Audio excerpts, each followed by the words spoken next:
ขยายแหน่แดงตื่นเด้อตัวนี้เด้ออันนี้ใส่ขี้งัวใส่น้ำขี้งัวมักแล้วละกะใส่น้ำใส่น้ำแล้วละกะจึงค่อยไปเอาแหน่มาใส่ตื่นมันขยายไว้เนาะประมาณ 3-4 มื้อมันก็เต็มถังน้อยตัวนี้แหละกล้องตัวนี้เป็นกล้องกุ้งกับกล้องปลาแซลมอน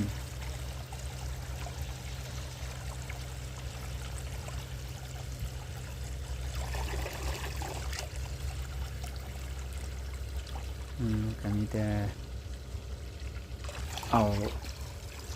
น้ำงัวน้ำขี้งัวหมักไว้มื้อหนึ่งก็ใส่ได้ละหมักไว้แล้วก็ตักน้ำมาใส่แล้วก็เติมน้ำแล้วก็มีแต่เอา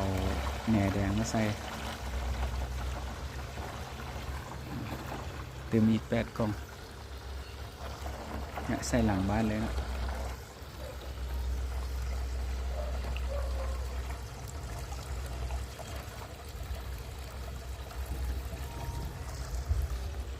อันนี้มันเผ็ดก็เริ่ม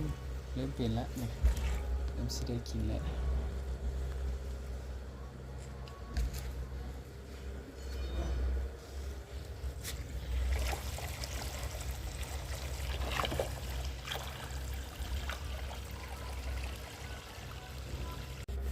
หลังจากที่ใส่น้ำเต็มแล้วเนาะ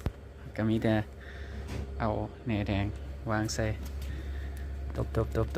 ใส่มันนี่แหละเนาะ3-4 มื้อมันก็เต็มกล้องนี้เลยเนาะ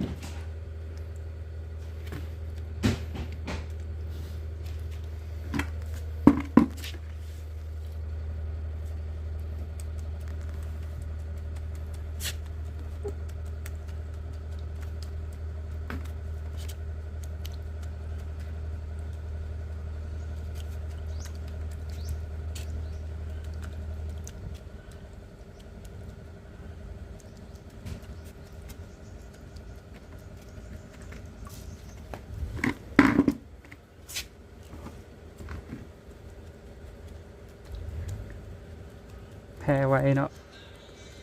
ตอนแรกก็เอามาแต่โลเดียวปลูกไป10 กล่อง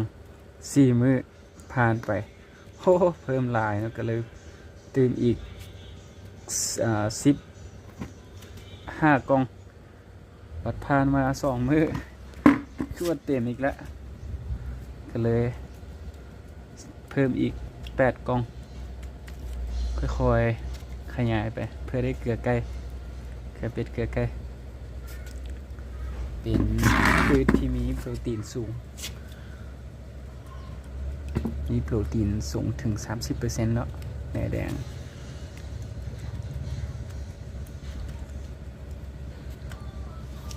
แพ้ไว้แย่งปากได้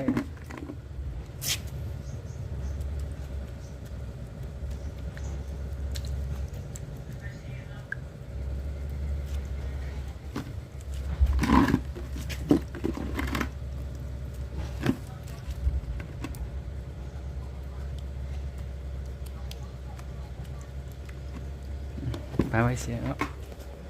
เดี๋ยวทำตึกก่อนมันก็เต็มแล้วเก็บมากระปาไว้คือเก่าอย่างสิแหละ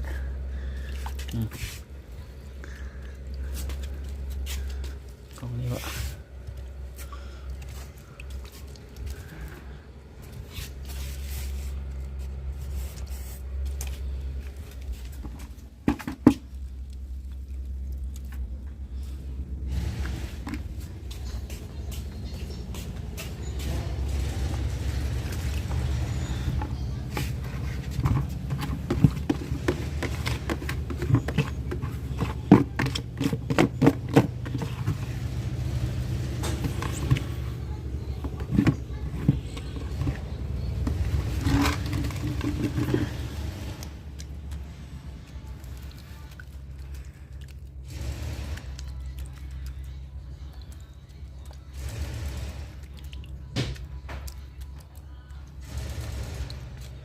แท็กซี่กันแล้วเนาะ ปลาไว้3-4 มื้อกะไงล่ะขยายเต็มแล้วล่ะปกติเขาว่า7 มื้อเนาะแต่ว่าคือว่าเห็นไว้ครับเดี๋ยวก็เต็ม